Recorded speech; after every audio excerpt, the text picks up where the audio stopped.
I like to do a mid-semester survey and ask the students, okay, well, which parts of the class are you enjoying most? Which parts of the class are you enjoying least? Which parts of the class do you think help you learn the content more? What would you like to do more of? What would you like to do less of? If there's one thing that you could change about the class, what would you change? And then also, very importantly, I always ask, like, how are you doing? Like, is there anything you want to tell me? Anything that I should know? And students might say, oh yeah, I've been having a hard time. I'm taking care of my grandmother, or I have a job that I've been working. And so that's a lot of context that I get from my students from that survey. And then the best thing that I do with that survey is I analyze the results and actually make changes to my class. Whether they're minimal or not, the students so appreciate you considering their feedback and them knowing that they can make a difference in their classroom experience. So I always talk to the students about the results, and I let them know what things can be changed, what things can't, and like actually why some things are in place that they may or may not like.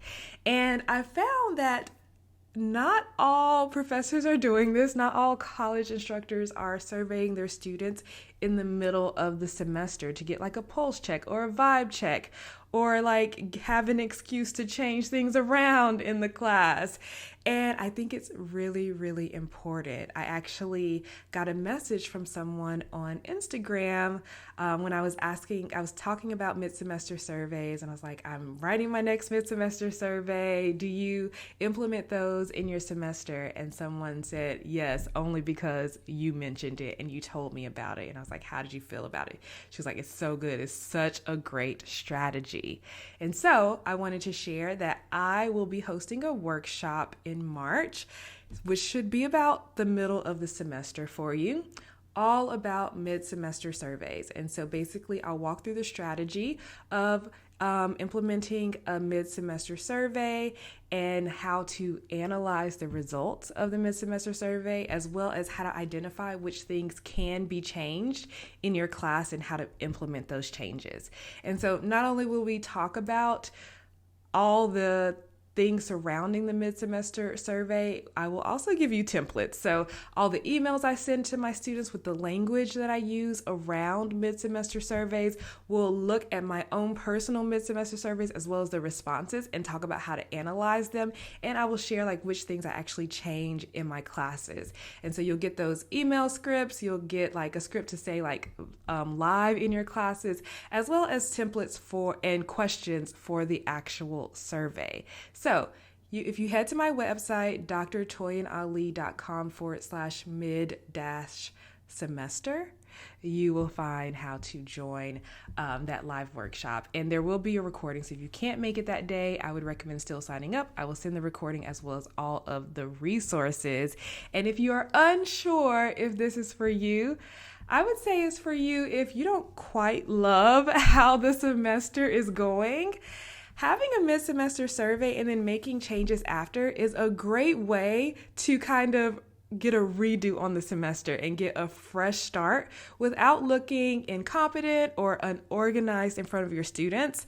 Your students are just like, oh, well, my professor listened to me. Thank you so much. They'll be so appreciative. Another reason why you might want to implement a mid-semester survey is maybe you're teaching a new course for the first time, or this is the first time you're teaching your course in this way, and you want to figure out how it's landing on your students. And if you need to make any adjustments, this is a perfect time to do it in the middle of the semester. There's so much time left in the semester to implement those changes.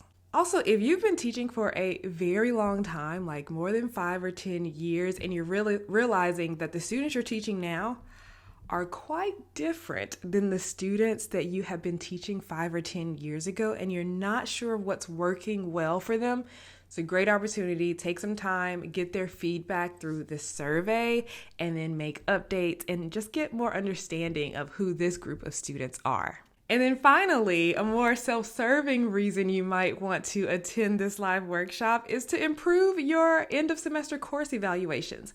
What I found is that even if you're having like a disaster of a semester at the beginning of the semester, if you implement a mid-semester survey and change some things to make the experience better for the students will either, one, forget how awful the semester was at the beginning, or two, Acknowledge that you are a great listener and you actually care about your students and you made the class better.